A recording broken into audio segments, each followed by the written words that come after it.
guys, akit tayo sa taas kasi kukuha tayo ng ulam. Dahil yung mga ulam nila sa taas, alam nyo ba kung bakit? Napapanis lang doon. So kailangan tingnan natin kung anong ulam mayroon doon. No. Okay? Sa second floor, tingnan.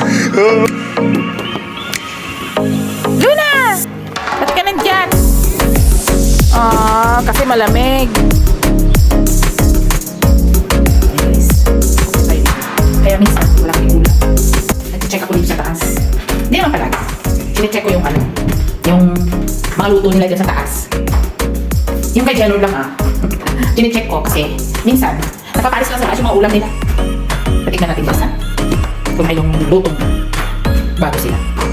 Right, tapos ang hirap lang kasi umakyat dito. Kaya minsan hindi ako umaakyat. Yan siya guys. May isang kaldero. Kikita nyo guys. Titignan natin.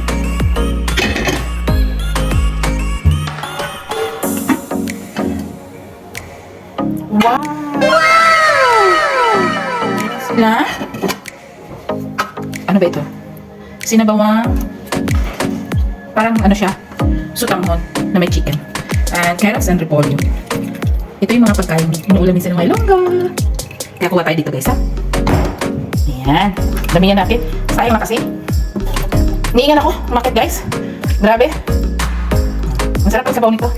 Kagabi ito yung kinain ko. May marami pala yung pagkain nila. Pagkain. Marami pala ulam nila. Oops! Oh my gosh. Kaya? Yan. Nakakuha na tayo. Nakapakulam natin. O, diba?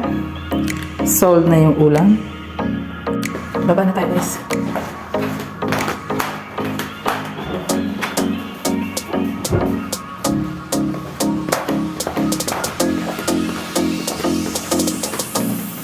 Yan yung pinto nila.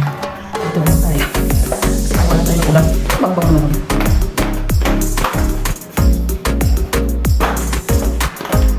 May harang na kasi yung pusa. Makaso. Pero matalinong pusa. Hindi nila alam.